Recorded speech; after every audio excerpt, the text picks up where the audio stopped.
Magandang araw po sa inyo Kuya Bari at sa mga tagapakinig ng inyong YouTube channel. Isa po ako sa mga baguhang subscriber mo. Simula po noong madiskubre ko ang inyong channel ay hindi na ako tumigil sa pakikinig sa mga kwentong puno ng kilabot at kababalaghan na ibinabahagi ninyo maging ng inyong team.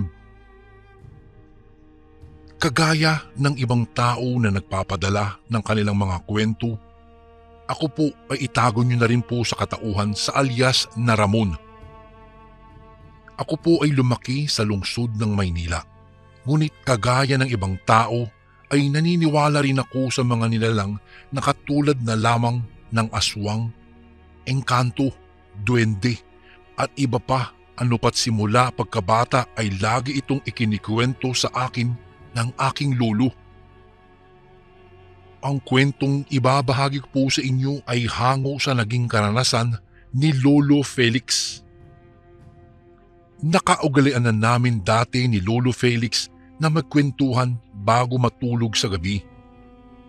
Maraming mga karanasan na niya ang naikwento niya sa akin at isa sa mga nakaagaw ng atensyon ay ang kwento niya tungkol sa naging karanasan niya noong naninilbihan siya bilang kargador sa kanilang lugar sa probinsya. Nangyari daw po ito taong 1987 sa lugar ng Iloilo. Mismong buwan ng Hulyo taong 1987, ng mga panahong iyon ay nasa edad 16 pa lamang po itong si Lolo Felix at nagtatrabaho bilang isang kargador nga ng mga bato sa construction site. Maaga raw na naulila sa ina si Lolo samantalang lasinggero naman ang kanyang ama at hindi nagtagal. Iniwan din naman sila nito at sumama sa kanyang babae. Nag-iisang anak lamang si Lolo Felix Kuya Bari, kaya noong maaga siyang maulila sa pamilya ay kinupkup siya ng kanyang tiyuhin. Upang hindi maging pabigat sa kanyang tiyuhin, si Lolo po ay namasukan sa isang construction site at natanggap siya bilang kargador.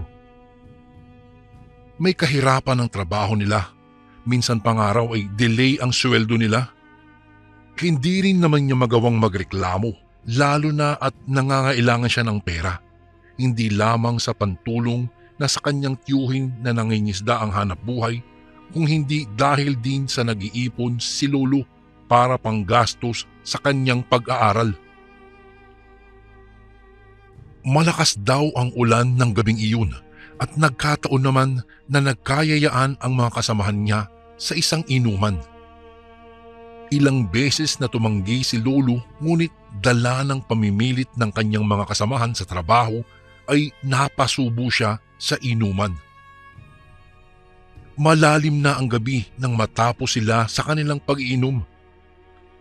Malakas pa ang ulan nang isa-isang nagpaalam na ang mga kainuman ni Lolo at umuwi na sa kani-kanilang mga bahay.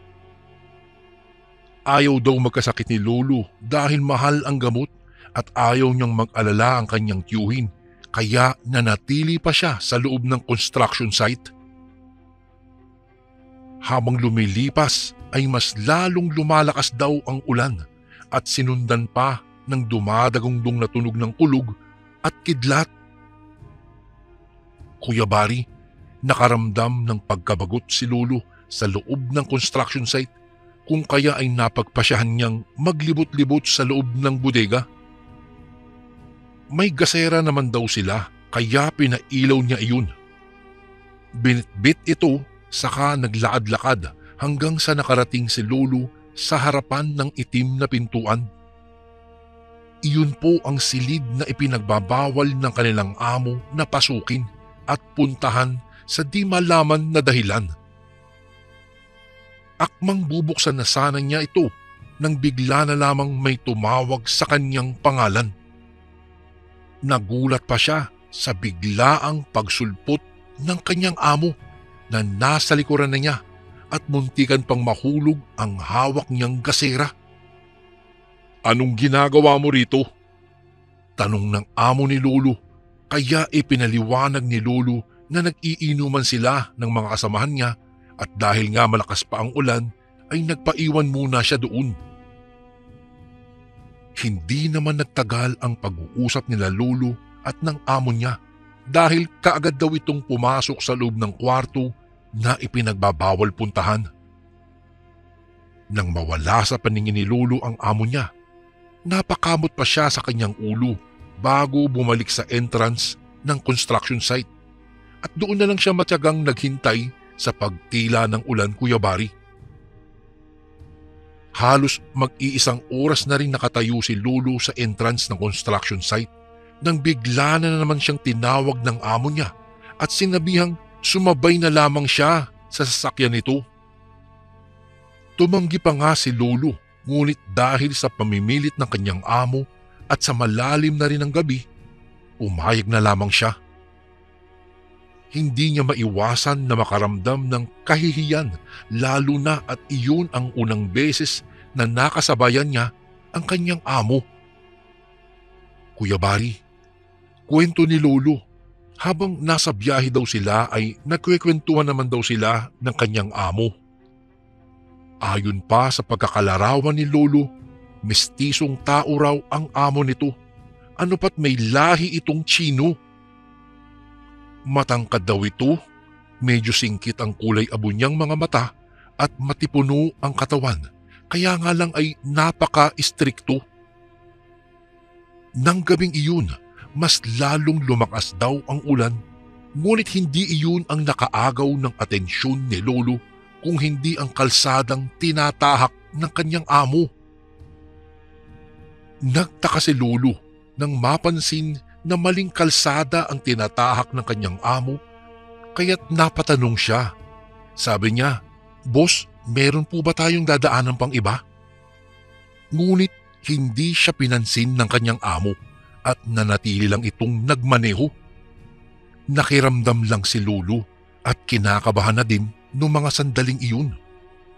Noong tumagal na ang kanilang pagbabiyahe at tila hindi na pamilyar kay Lolo ang daang tinatahak, ay nagtanong siyang muli, boss, ito po ba'y daan pauwi sa amin?" Habang nakatingin siya sa kanyang amo, nabigla daw ang aking Lolo nang biglang sumulyap sa kanya ang kanyang amo.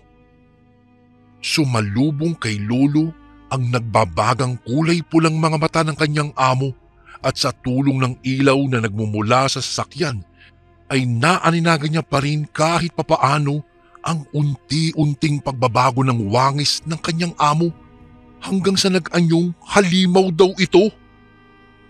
Napaatras at nanlaki ang mga mata ni Lolo dahil sa kanyang nasaksihan.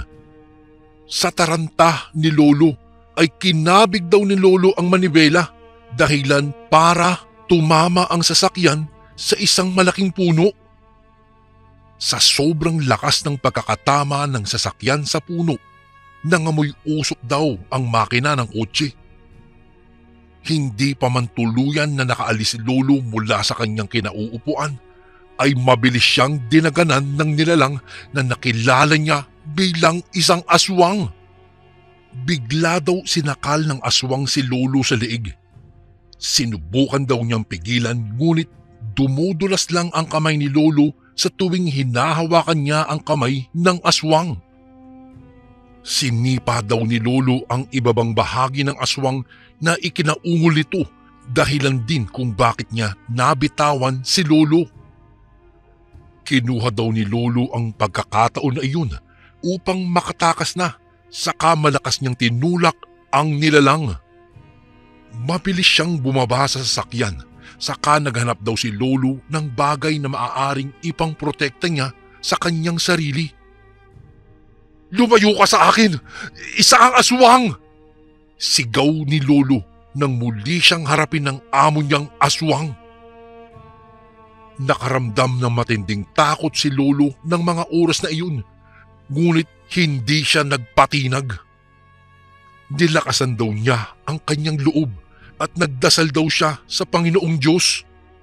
Maya-maya daw habang nag-iisip si Lolo ay bigla na namang umatake sa kanya ito. Bawat pag-atake ng aswang ay nasasangga daw niya Gamit ang malaking kahoy na napulot niya, hinampas niya ang ulo ng nilalang bago pinagsusuntok at pinagsisipa. Kuya Bari, ayon kay Lolo, hindi nagpatalo ang aswang dahil mas pinaliksin nito ang kanyang pagkilos saka mabilisang inatake si Lolo. Tuluyang bumagsak si Lolo sa kalsada kaya kinuha ng aswang ang pagkakataong iyon at dinaganan daw si Lolo saka sinakal ulit ang kanyang leeg. Kitang-kita daw ni Lolo ang nagbabagang mga mata ng aswang habang galit na nakatingin ito sa kanya. Tinuhod muli ni Lolo ang ari nito, dahilan para mabitiwan siya ng aswang.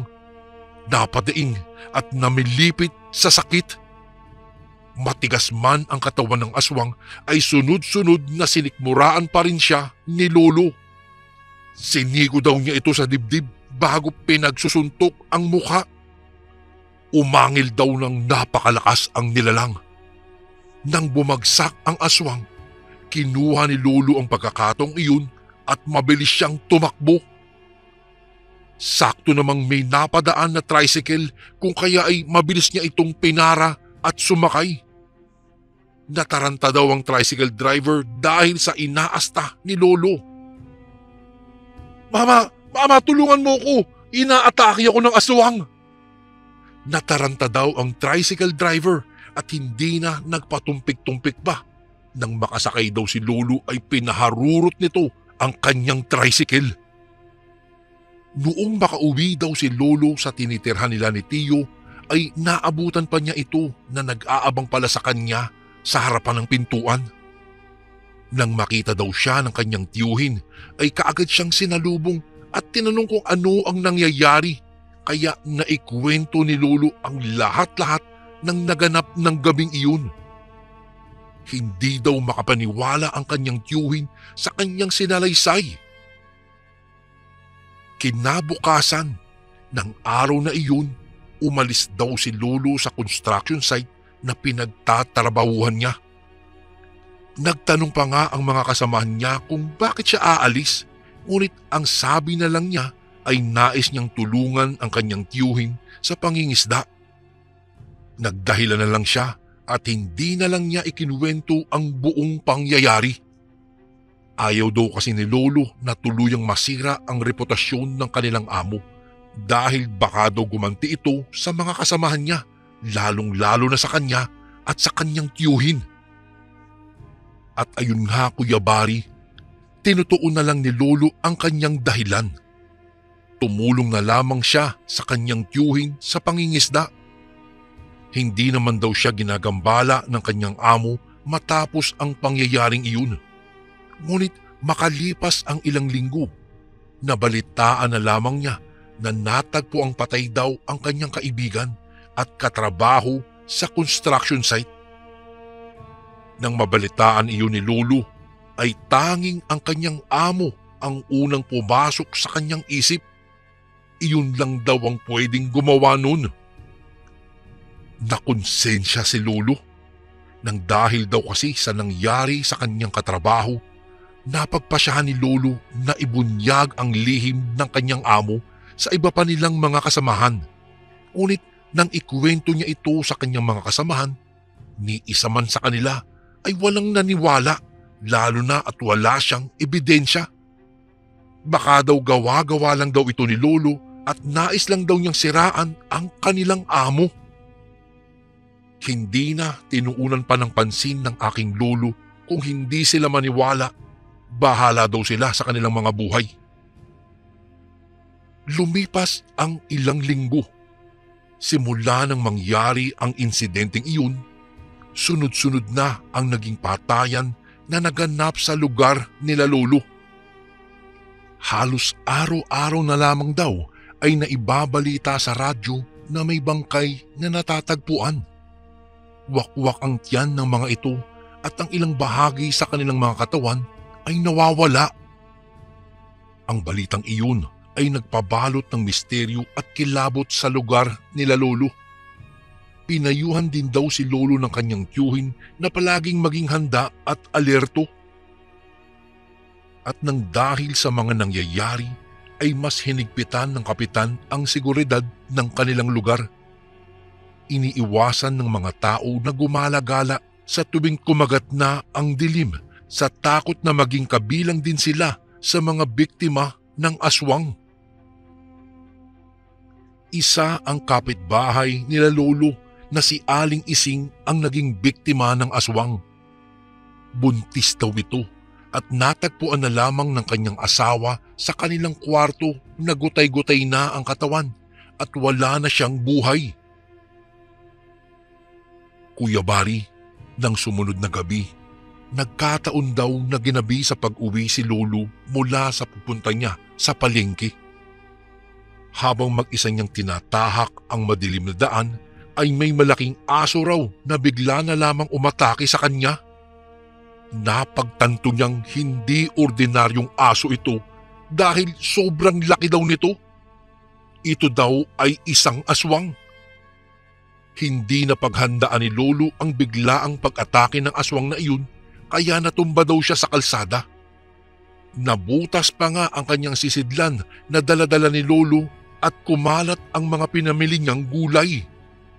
Nataranta daw si Lolo nung mga sandaling iyon, Kuya Bari, dahil pinagtakalmot daw siya nito matapos siyang daganan. Inipon ni Lolo ang buo niyang lakas bago sunod-sunod na pinagsusuntok sa mukha ang aso, saka ito sinipa papalayo. Tinulak niya ang aswang at mabilis siyang napatayo naman. Galit na inilabas ni Lolo ang daladala niyang itak at hinarap ang mabagsik na aswang. Simula raw kasi nang maranasan ni Lolo ang pakikipagharap sa aswang ay palagi nang nagdadala ito ng itak at bawang upang pamprotekta sa kanyang sarili sakali mang malagay siya sa panganib. Galit na sumigaw pa si Lolo bago inatake ang aswang. Bawat pagtaga daw ni Lolo ay naiilaga ng aswang hanggang sa madaplisan ito sa balikat. Mas lalong nagalit daw ang aswang matapos itong masugatan ng malalim. Gumawa ng pag-angil ang nilalang bago nagbago na naman ito ng anyo. Tumayo daw ito at naging halimaw. May kamay at paa ng parang sa tao, ngunit nagulat na lamang siya nung makilala niya ito. Ito yung dating amo niya. Nang dahil sa kanyang natuklasan ay mas lalong pinalakas ni Lolo ang kanyang loob. Mas lalong inihanda niya ang kanyang sarili. Umangil ang nilalang at tinitigan siya nito ng mabalasik daw. Maya-maya'y inatake si Lolo ng kanyang among aswang. Mabilis namang tinaga ni Lolo ang braso ng aswang na ikinadaing nito. Pinagsusuntok daw niya ang aswang at sinipa. Sa hindi inaasahang pagkakataon, nakalmot ng nilalang ang mukha ni Lolo. Dahil doon, nagalit si Lolo sa ginawa ng aswang at walang humpay na pinagtataga niya ang nilalang. Hanggang sa napatumba ni Lolo ang nilalang na iyon. Agad na kinuha ni Lolo ang pagkakataong iyon at kinuha ang bawang na nasa bulsa niya. Dinaganan daw niya ang aswang saka sapilitang ipinasubo rito ang hawak-hawak niyang bawang na ikinahiyaw daw ng aswang sa sobrang hapdi at init na naramdaman nito. Takot na takot daw si Lolo, ngunit hindi niya tinantanan ang aswang hanggat ito'y hindi nanghihina. Ngunit ang pangyayaring iyon pala ay nasaksiyan ng isa sa mga dating kasamahan ni Lolo sa kanyang trabaho, kung kaya't ito'y humingi ng saklolo mula sa mga barangay tanod. Nang makarating ang mga barangay tanod ay kaagad nilang pinalibutan ang nilalang at pinaghahampas ng kanilang mga batuta at pinagtulungan nilang bugbugin ang aswang na iyon. Hindi na nagawang makatakas pa ng aswang dahil na rin sa natamo niyang mga sugat na dahil sa pagtaga ng aking lolo. Lupaypay ang aswang at ito'y nakahandusay na lamang sa lupa. Maya-maya'y nagulat ang lahat at nanlaki ang kanilang mga mata dahil biglang bumalik sa dating taong anyo ang aswang. Nagulat ang lahat nang makilala nila. Ito yung dati nilang amo. Kinabukasan din ay kumalat sa buong bayan nila ang bali-balita tungkol sa nahuling aswang. Marami ang nagalit at nakampante na rin dahil hindi na ito makapambibiktima pa. Nang dahil sa pangyayaring iyon, nagsara daw ang construction site na dating pinagtatrabahuhan ni Lolo. Hindi rin naman naggalit ang mga kasamahan niya dahil kung tutuusin, kung hindi dahil kay Lolo, malamang patay na rin silang lahat. Sa halip na magalit sila kay Lolo, humingi pa sila ng kapatawaran at pasasalamat. Humihingi sila ng dispensa dahil hindi nila pinaniwalaan kaagad si Lolo. Kung hindi daw dahil kay Lolo, baka daw nalagay na sa panganib ang kanilang mga buhay, lalo na at amo pa pala nila ang may kagagawan ng mga kababalaghang nangyayari sa kanilang lugar. Patay na ang dati nilang amo na aswang. Wala rin naman na mga kamag-anak nito ang nagtangkang kunin ang bangkay sa takot na baka sila ay madamay at masira ang kanilang mga dignidad. Tuluyan namang nanumbalik sa kapayapaan ang lugar nila Lolo doon sa Iloilo matapos ang pangyayaring iyon. Makalipas po ang 2 taon ay nagpatuloy si Lolo sa pag-aaral sa high school. Sa edad na 21, lumuwas siya sa lungsod ng Maynila nang mabigyan ito ng oportunidad na makapagtrabaho sa isang factory. At doon nakilala na niya si Lola.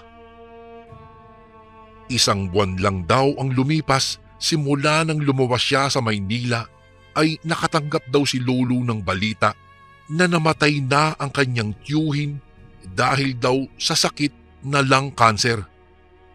Hindi na rin nagawa pa ni Lolo na makiramay sa kanyang tiyuhin dahil na rin sa kanyang trabaho. Makalipas ang 6 na taon, ipinanganak na nila Lolo at Lola ang aking ama. Sa kasalukuyan po, Kuya Bari, ay nasa edad 84 na po si Lolo. Sobrang tanda na niya. Minsan ay nagiging makakalimutin na rin siya. Ngunit ang kwentong ibinahagi niya sa akin ay hinding-hindi niya malilimutan. Dito ko na po tatapusin ang aking kwento tungkol sa mga karanasan ng aking lolo. Hanggang dito na lang po mga kasundo at sana po ay mapili niyo po ito, Kuya Bari, na basahin sa inyong channel. Magandang araw po sa lahat ng kasundo and God bless po. Lubos na gumagalang, Ramon.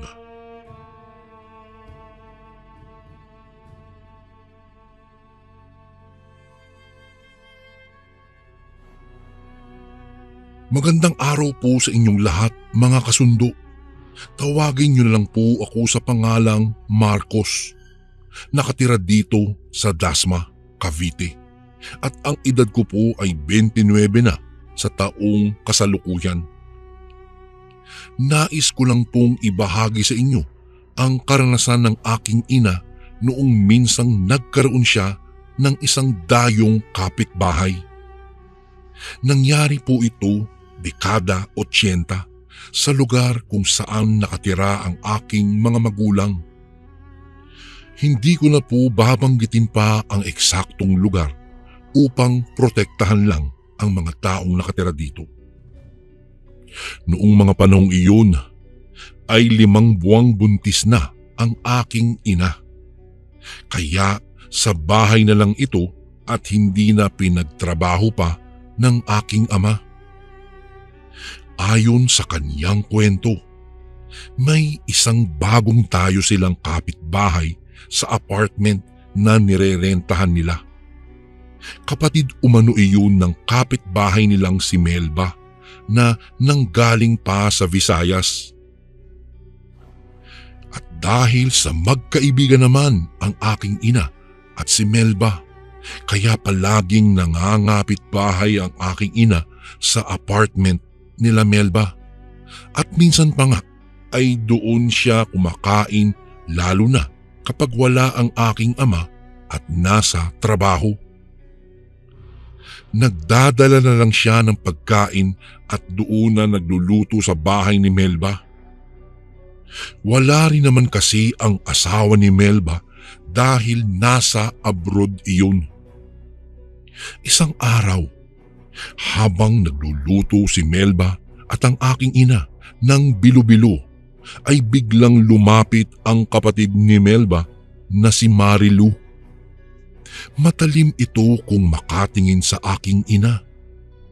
Kaya minsan ay naiilang ang aking ina na kausapin si Marilu. Baka raw kasi biglang magalit ito sa kanya.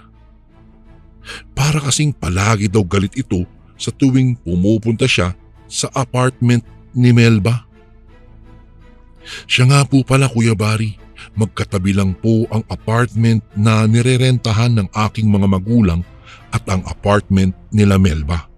Kung kaya kahit anong oras man naisin ng aking ina na pumunta sa bahay ni Melba, ay nakakapunta siya dahil malapit lang ito. Ate Marilu, ikaw pala. Bakit ka pumunta dito sa kusina? May kailangan ka ba? Tanong ni Melba sa kanyang kapatid. Tahimik lang ang kanyang kapatid at hindi ito sumasagot. Sa halip ay kumuha lang ito ng tubig at bumalik na sa kwarto. Melba, ganyan pa talaga yung kapatid mo? Parang palaging galit eh.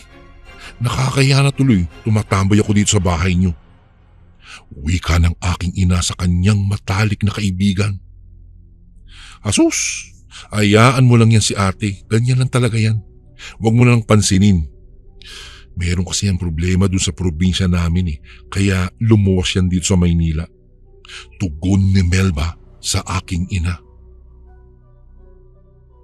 Matapos nilang magluto ay kumain na silang magkaibigan. Yung kapatid mo, hindi mo ba aaloking kumain? Tanong ng aking ina kay Melba. Sumagot naman ito at nagsabing, ay naku, hayaan mo na si ate. Lalabas ng kwarto na lang yan maya-maya para kumain. Makalipas ang ilang araw ay napapansing umano ng aking ina na para bang nag-iba ang amoy ng bahay ng kanyang kaibigan. Para daw iyong amoy malangsang ihi ng aso. Masyadong masangsang at masakit sa ilong ang amoy na nalalanghap ng aking ina. Kaya isang araw, habang nag-uusap sila ng kanyang kaibigan, ay hindi niya mapigilan na magtanong at magsabing, Melba, may alaga ba kayong aso dito sa bahay? Ha? Bakit? Wala naman. Bakit mo naman naitanong? Anya ng kanyang kaibigan. Wala naman. Kasi may naaamoy lang kasi akong parang, alam mo yung amoy ihi ng aso. Sambit ng aking ina. Maya-maya pa ay nagulat na lang ang aking ina nang masipat niyang nagmamadaling maglakad papalapit sa kanya si Marilu at parang umanong susunggaban siya nito. Dahil nandilisik ang mga matang nakatingin nito sa kanya at hindi napigilang tumutulo ang laway sa bunganga, kaya napatili siya ng tuluyan ng makalapit ito sa kanya at walang ano-anong hinawakan nito ang kanyang maumbok na tiyan. Ate, anong ginagawa mo? Kaibigan ko yan. Malakas na sigaw ng kanyang kaibigan sa kapatid nito. Napansin ng aking ina na tila ba natigilan na ang babae at tumingin ito sa kanyang kapatid. Sabay inalis ang kamay na nakalapat sa tiyan ng aking ina. Pagkatapos ay walang lingong nagmamadaling tinungo ang kanyang kwarto. Naku, pasensya ka na sa ginawa ng kapatid ko. Paghingi ng paumanhin ng kanyang kaibigan. Ay naku, okay lang yun. Dapat hindi mo na lang sinigawan ng kapatid mo kasi baka lalong magalit yun. Uwi ka ng aking ina sa kanyang kaibigan. Hindi ko nga alam kung bakit nagkaganoon yung kapatid ko. Sabi kasi ng nanay ko, iniwan raw yan ng pamilya niya, yan yung kapatid ko. Pero hindi niya alam ang dahilan kung bakit. Kapag tinatanong ko naman si Ate Marilu, hindi naman siya sumasagot ng matino. Buntong hiningang saad ng kanyang kaibigan. Nagsuwestyon naman ng aking ina na ipatingin sa doktor ang kapatid ng kanyang kaibigan. Alam mo, ginawa ko na rin yan. Kaso walang makitang sakit ang mga doktor, kundi stress lang daw iyon. Tugon nito. Bago ko po ipagpatuloy ang kwentong ito ay may request sana ako sa iyo kasundo. Isang pindot lang ito kasundo sa subscribe button namin.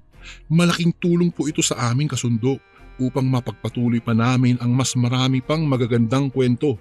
Salamat sa pag-subscribe mo, bagong kasundo.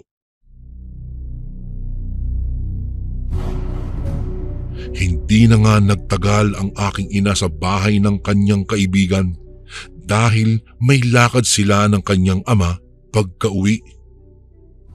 Kinagabihan, habang nag-uusap ang aking mga magulang, ay naikwento niya sa aking ama ang kalagayan ng kapatid ng kanyang kaibigan.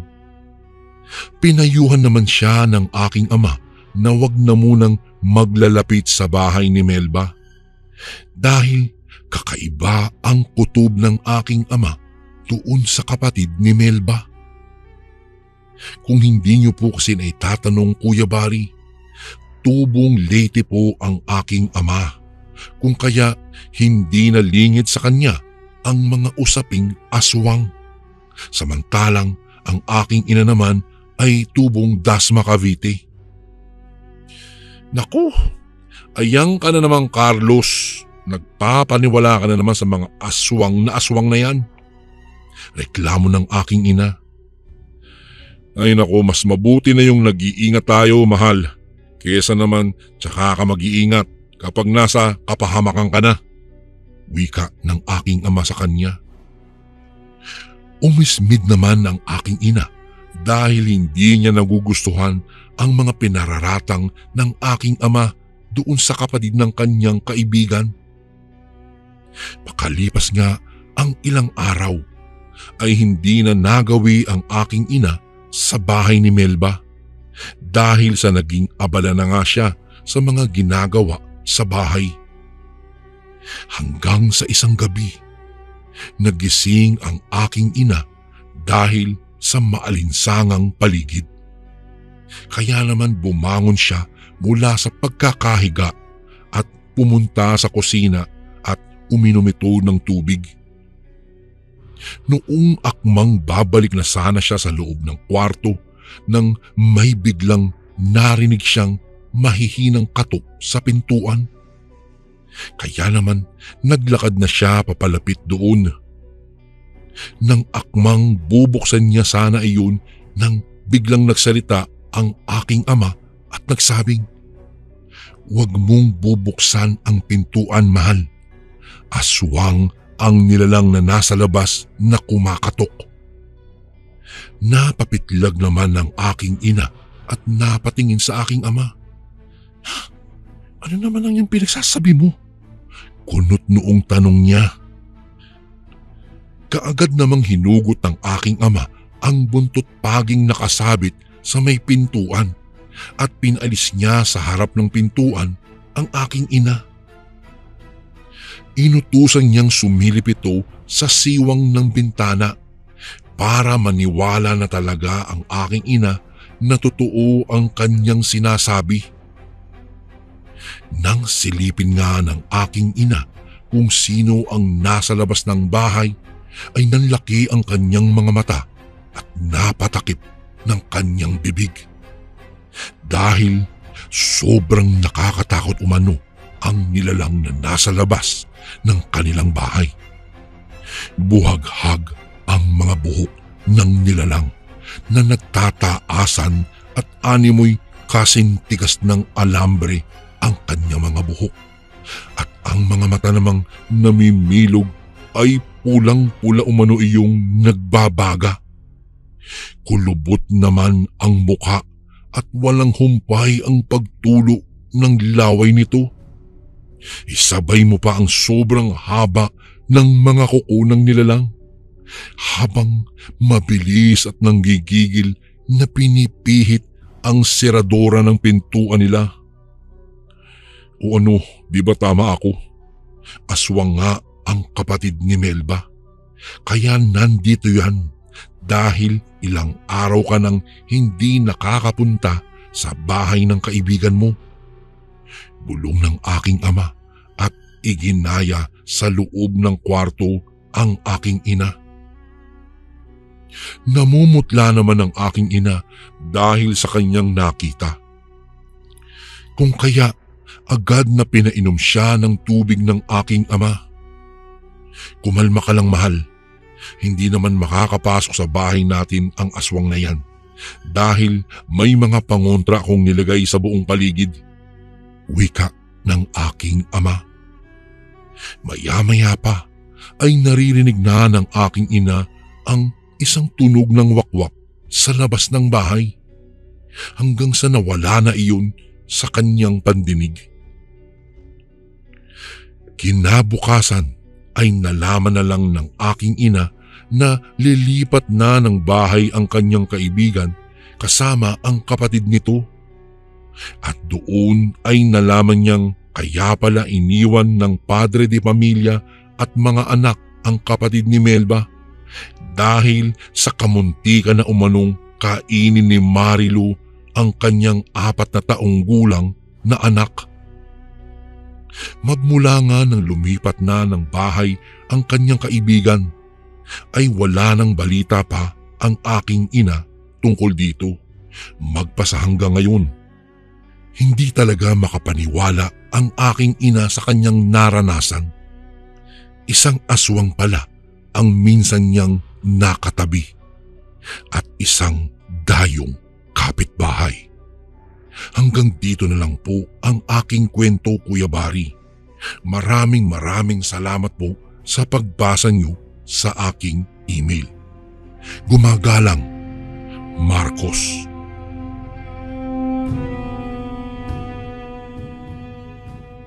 Magandang araw po sa inyo mga kasundo. Ito po si Kuya Bari. Bago ko po simulan ng ating kwento ngayon, ay gusto ko po munang magpasalamat sa lahat ng nag-avail ng ating kasundo mugs. Lalong-lalo na kay Lola Pasita ng Binyan, Laguna. Talagang malaking tulong po ang pag-avail niyo ng aming mugs para maipagpatuloy po namin ang aming pagkukwento araw-araw. Yun lang po mga kasundo at ito na po ang kwento. Kamusta Kuya Bari? 10 ng inyong mga tagapakinig, nahimok akong magpadala ng karanasan sa inyo nang minsan ay narinig ko po sa inyong tampok ang storya ng aking kaibigan. Siya nga po pala Kuya Bari, ako nga po pala si Lodovico. Taong 1980 nang nangyari sa akin ang nakakapangilabot na karanasan kong ito. Noong mga panahong iyon, lugmok na lugmok sa kahirapan ang aking pamilya. Bata pa lamang ako na nagsimulang magbanat ng buto gawa ng maaga kaming naulila ng aming ama.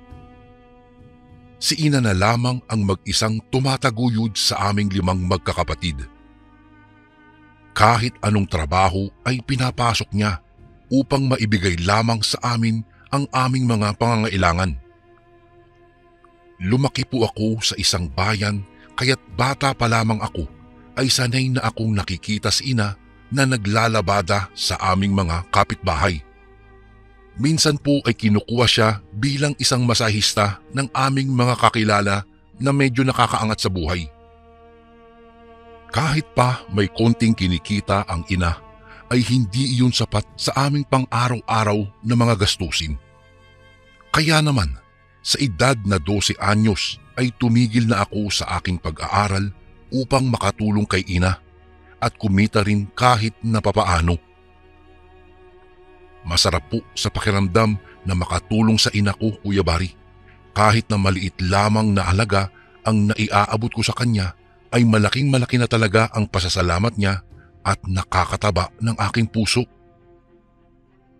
Hanggang sa nag-20 anyos na ako, may nakilala akong isang taga Mindanao na itago na lang natin sa pangalang Impong. Nakilala ko siya sa palengking pinagtatrabahuhan ko bilang isang kargador ng mga karne. Inalok niya ako ng 5,000 piso bilang paunang bayad sa gagawin kong trabaho kung sasama daw ako sa kanya sa Mindanao. Pauna pa lamang ang 5,000, bay. Bali yan yung iahabilin mo sa iyong pamilya pag alis mo. Iba rin yung buwanan mong sahod. Huwag kang mag-alala, hindi yan ikakaltas sa sasahurin mo, yung 5,000 yan. Bay, kanina pa tayo nag-uusap tungkol dyan sa alok mong yan eh. Subalit, hindi mo pa sinasabi kung anong magiging trabaho ko dyan, bay. Tugon ko naman. Basta, madali lang to. Madali lang magiging trabaho mo doon sa Mindanao. Sasamahan mo lamang akong magbantay sa bukid. Yun lang. Anya sa akin. Dahil nga sa kagustuhan kong maiahon ang aking pamilya, Kuya Bari, sa kahirapan, ay nagdesisyon akong sumama kay Impong. 10 kaming nakuhang tao ni Impong para sa trabahong alok niya. Kahit pa ayaw ni ina na mapalayo ako sa kanila, ay nirespeto niya pa rin ang aking desisyon. Bago ako tuluyang magpaalam kay ina, ay ibinigay ko na muna sa kanya ng buo ang 5,000 piso para kahit papaano'y may magamit sila. Sa pagdating namin sa Mindanao, ay hindi namin inaasahan na sa bundok kaagad kami dinala ni Impong. Naiintindihan ko naman ang dialekto nila dahil sinigbuanong Binisaya rin naman iyong gaya ng sa amin sa Sugbo. Maligayang pagdating, mga bagong kaanib, narinig kong sabi ng isang lalaki. Sa tingin ko po ay hindi normal na trabaho ang sasabaki namin nang masilayan ko ang mahahabang armas na nakasukbit sa balikat ng mga taong nadatnan namin doon.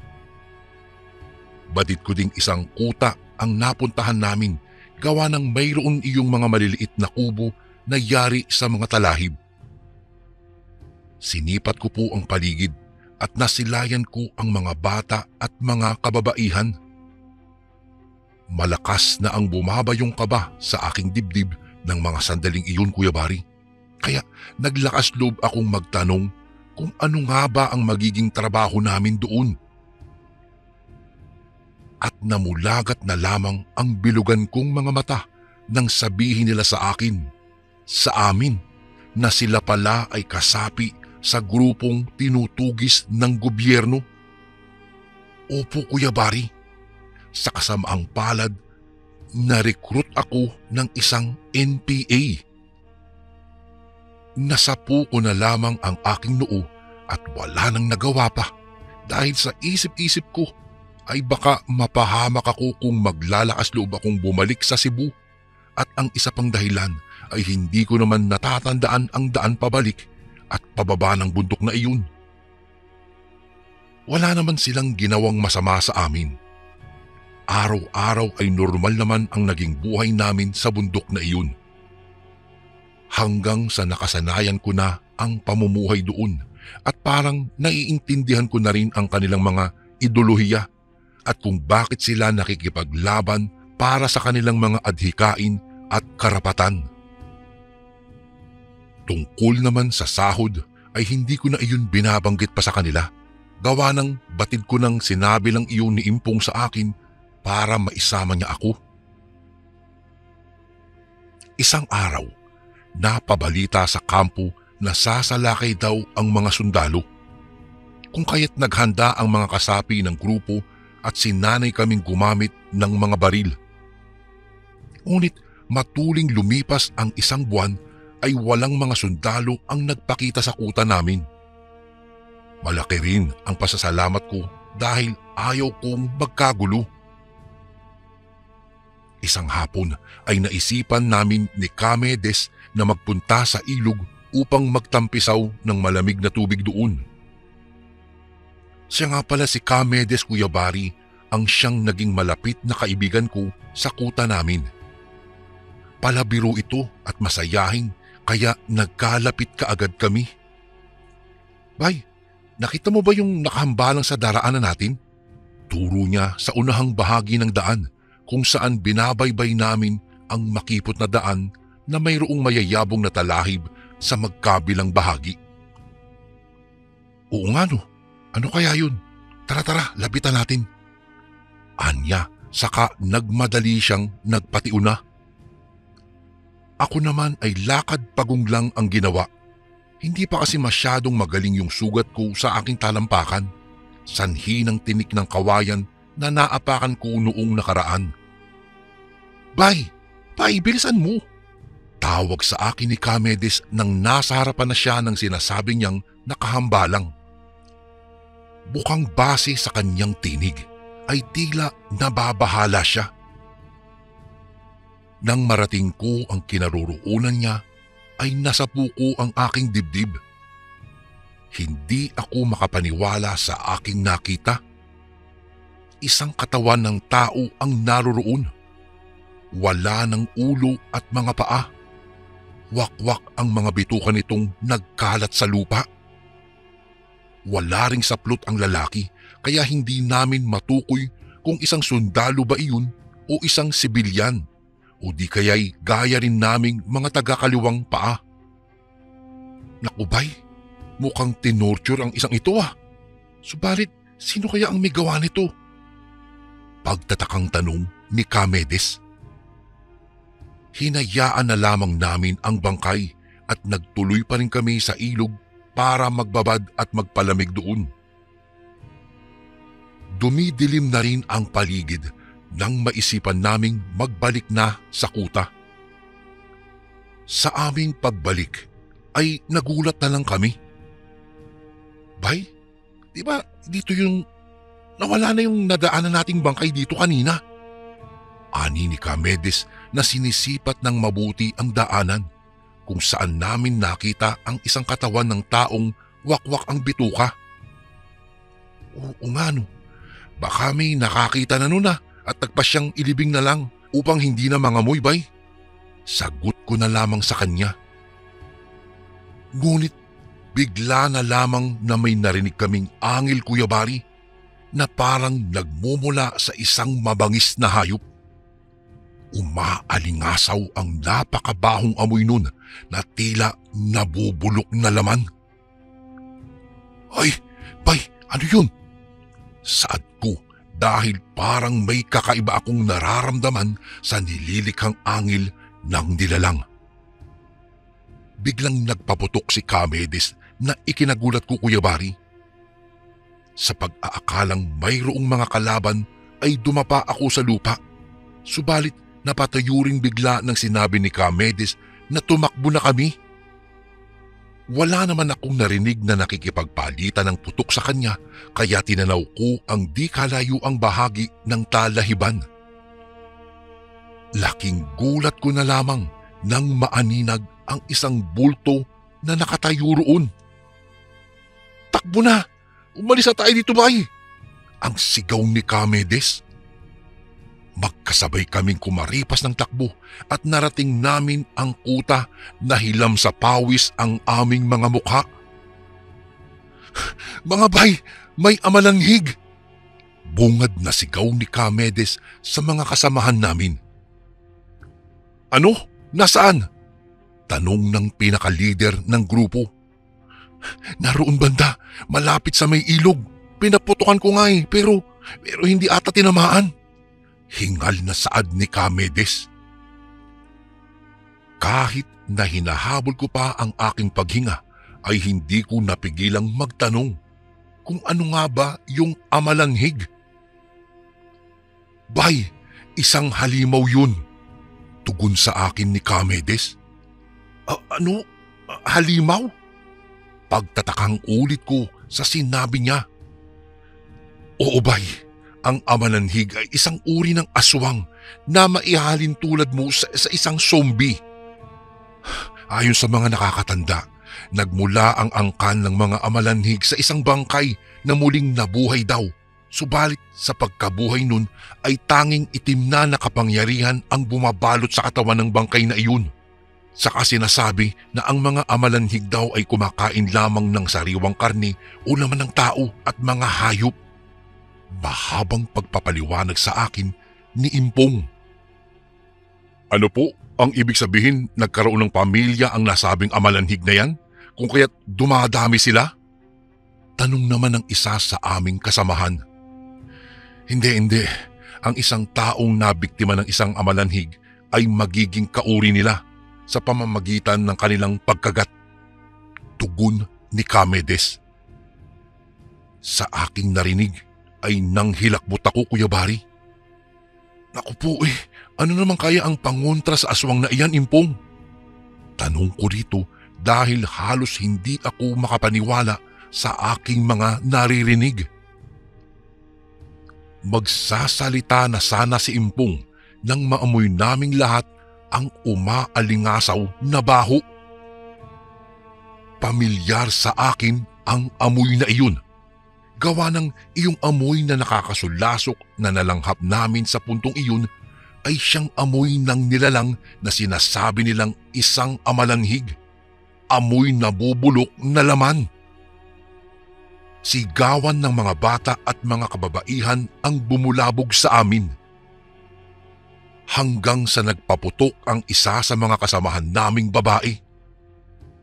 Sa tulong ng liwanag na nagmumula sa buwan at sa mga sulu na gamit namin ay naaninag namin ang isang nilalang na papalapit sa aming kuta. Nagpaputok ang ilan sa aming mga kasamahan at nakita naming bumulagta ang amalanhig. Subalit napatda na lamang kami ng nasipat namin na mayroon pala itong mga kasama. Biglang kinapako ang baril ko sa aking tagiliran. Akmang bubunutin ko na sana nang biglang sinunggaban ako ng isang amalanhig. Nakaririmarim ang amoy nun. Nanlaban ako at nahawakan ko ang katawan ng nilalang. Malagkit at madulas. Nakipagpambuno ako sa nilalang at mabuti na lamang at nakapako ang baril ko at nabunot iyon mula sa aking tagiliran. Saka mabilis ko iyong itinutok sa ulo ng amalanhig at pinaputok. Ramdam ko ang pagtalsik ng malagkit na likido na nagmula sa nilalang doon sa aking mukha. Mabilis akong napatayo mula sa pagkakatiyaya at nanlumo ako nang maaninag ko na nakahandusay na ang iba pa sa aking mga kasama. Mangiyak-ngiyak akong iginala ang tingin sa paligid. Hanggang sa biglang dumilim gawa ng nawala na ang apoy mula sa mga sulu at tila nagtagpo na ang buwan sa alapaap. Subalit batid ko pa ring hindi ako nag-iisang nakatayo roon. Nang biglang may humawak sa akin. Mabilis ko iyong itinulak, subalit nagsalita ang taong iyon. Bay, ako ito, si Impong. Matapos niyang sabihin iyon ay sinindihan niya ang sulu na hawak niya gamit ang posporo. At doon nasilayan ko ang tatlong amalanhig na nakahandusay at sa tabi ng isang amalanhig ay ang kaawa-awang si Kamedes na duguan at tila wala ng buhay. Napansin ko ang mahinang paggalaw ng isa kaya ibinuhos ko ang lahat ng aking lakas para tadtadin iyon ng bala. Mamatay ka na! Malakas na sigaw ko. Tama na, Bay. Tama na, Ludovico. Tama na. Ani ni Impong habang hinahawakan ako sa aking balikat. Nanginginig ako sa galit ng mga panahong iyon, Kuya Bari. dahil sa isang iglap lamang nawala ang aking mga kasamahan at ang itinuturing kong matalik na kaibigan. "Umalis na tayo rito. Bay, Ludovico, umalis na tayo!" Ang wika ni Impong at iginiya niya ako papalayo sa kuta. "Halika na, delikado na tayo dito. Alam kong ang mga kasamahan natin ay maaaring maging mga amalanhig sa oras na tinakda. Kaya kailangan na nating lisanin ang lugar na ito sa lalong madaling panahon." Dagdag pa niya sa akin. Malapit na kami sa may ilog pababang bundok nang bigla na lamang umalingasaw ang nakakasulasok na amoy. Alam naming mayroong aswang na sumusunod sa amin ng mga sandaling iyon. "Bay, Ludovico, kasalanan ko kung bakit dinadanas mo ang ganito. Bay, patawarin mo sana ako. Ako ang dahilan kung bakit kasama ka naming nagtitiis dito sa bundok. Walang makakain. Nagtsatsaga lamang kami sa mga bungang kahoy at sa mga gulay na ihahain sa mesa. Nagtitiis na malayo sa pamilya para sa mga layunin. Subalit ngayon ko lamang napagtanto, bakit pa tayo nagpapakahirap dito? Kayong maaari naman tayong makiyakap muli sa ating gobyerno." Mahabang wika ni Impong. Matapos niyang sabihin iyon ay biglang hinawakan ni Impong ang mga palad ko, Kuya Bari, at ibinigay niya sa akin ang isang kwintas. Hugis tatsulok iyon na kulay itim. Sa gitna nun ay mayroong guhit na mata na kulay pula. "Bay, ito ang Tres Pico Dignum. Matagal na itong nasa akin. Minana ko pa ito sa aking lolo. Ito, tanggapin mo. Ipagkakaloob ko ito sa iyo ngayon. Bay, magagamit mo ito bilang pananggalang sa lahat ng uri ng kapahamakan. Ito ang tanging magiging proteksyon mo sa lahat ng laban, maging sa mga aswang." Saad niya sa akin sa mahinahon at seryosong tinig. Ganun ba? Bay, bakit mo ibinibigay yan sa akin?" Ang tanging nasabi ko na lamang. Ilang beses ko na kasing nakita yun na ginamit niya, Kuya Bari, kaya't kumbinsido ako na talagang may kakayahan ang kwintas na iyon. Iyon din siguro ang dahilan kung bakit nakumbinsi niya akong makianib sa kanilang grupo. "Ludovico, makinig ka. Para naman makabawi ako sa iyo. Bata ka pa at alam kong may naghihintay sa iyong pamilya sa pag-uwi mo. Sa edad kong 50 ay masasabi kong marami na akong karanasan sa buhay. Ulila akong lubos, walang asawa o di kaya'y mga anak. Sa madaling salita, wala nang manghihinayang kung mawawala man ako sa mundong ito. Hindi katulad mo, may maghahanap pa sa iyo. Lagi mo lamang pakakatandaan na gamitin ang bagay na iyan sa mabuti lamang." Kusang isinuot ni Impong ang kwintas sa liig ko, Kuya Bari, at isang pagtapik ang ginawa niya bago niya ako iniwan. Akmang pipigilan ko pa sana siya, subalit ipinakita niya sa akin ang isang malabilog na bagay na hawak niya. Saka ngumiti at ibinigay niya sa akin ang tangang sulo. Saka kumaway na papalayo. Maya-maya'y biglang nag-init ang kwintas sa aking dibdib. At nang tanawin ko si Impong, sa tulong ng liwanag ng buwan ay napaluha na lamang ako nang tinambangan siya ng mga amalanghig. Ngunit biglang may sunod-sunod na pumutok sa kanilang kinaroroonan. Batid kong ang mga granadang tangan niya ang lumikha ng malakas na pagsabog na iyon. Napaatras ako at biglang napatda nang makarinig ng paggasak sa mga tuyong dahon. Senyales na inapakan iyon ng kung sino. Napalingon ako at mula sa liwanag na tangan kong sulo ay nakita ko ang isang pamilyar na bulto. Si Camedes, ang matalik kong kaibigan sa grupo. Nakatayo sa aking likuran. Umayos ako ng tayo at hinarap ang aking kaibigan. "Bay, Medes, salamat naman at buhay ka." Ani ko sa kanya. Akmang lalapitan ko na sana siya, ngunit bigla siyang nagpakawala ng mabangis na ungol at mabilis niya akong sinunggaban. Nanlaban ako at napagtanto ko sa aking sarili na hindi na normal ang aking kaibigan. Nasakop na siya ng sumpa ng isang amalanhig.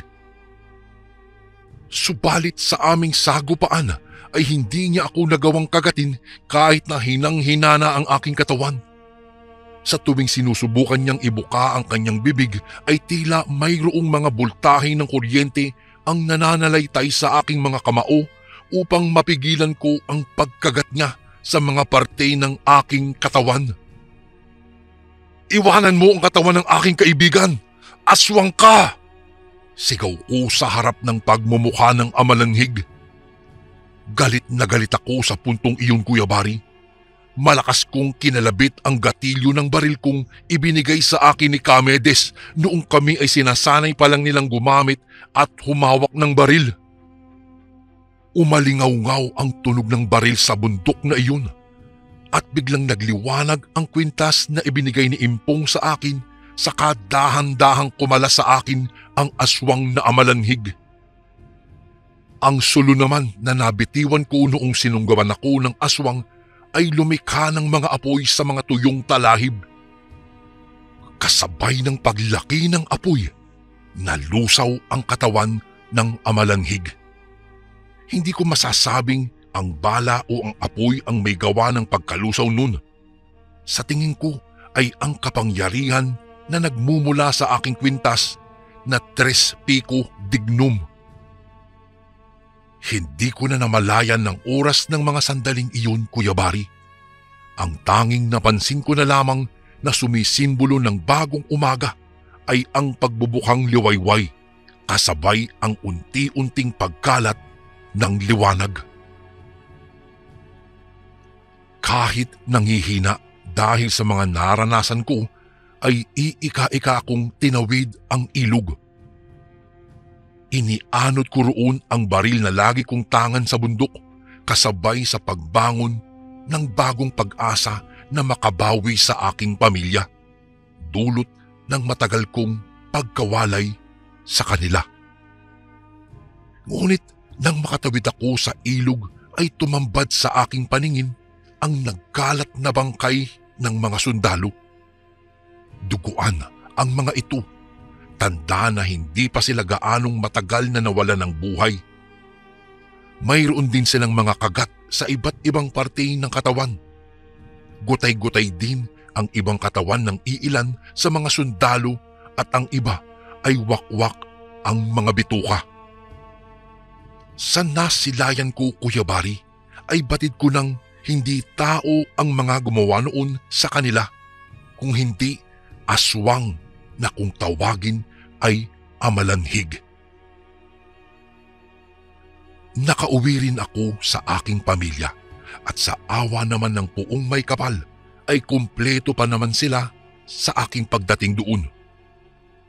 Namuhay na rin ako ng normal at ipinangako ko sa aking sarili na aalagaan at gagamitin ko sa tama at sa mabuti ang iniwang kwintas sa akin ni Impong. Isang bukas na aklat ang buhay ko sa lahat ng mga nakakakilala sa akin doon sa aming lugar sa Cebu. Ang iba ay namamangha at ang iba naman ay nagsasabing gawa-gawa ko na lamang daw ang tungkol sa aswang na amalanhig. Gawa ng mukha daw na nalipasan lang ako ng gutom doon sa bundok kasama ang mga NPA. Sa paglipas ng mga taon, nagawa ko ring gamayin ang tangan kong anting-anting na Tres Pico Dignum, Kuya Bari. Ilang dekada na rin ang lumipas at sa tingin ko po ay ito na ang panahon upang maghanap na ng bagong tagapagmana. Sa totoo lang, ang kwentong ito ang nagsimula kung bakit ako tinagurian sa aming baryo bilang isang mahusay na antingero. Marami din akong taong natulungan at nagtiwala sa akin. Kuya Bari, dito ko na po tatapusin ang aking kwento. Salamat po sa paglaan ng oras upang basahin ang karanasan kong ito. Sumasa inyo po ang kapayapaan. Lubos na gumagalang, Lodovico. And again, maraming salamat po mga kasundo. Don't forget to subscribe and i-click nyo lang po yung bell na button para updated po kayo sa mga upcoming videos namin na paparating. Maraming salamat po ulit. God bless and ingat po lagi dyan. Ito po si Kuya Bari at ako ang Sundo.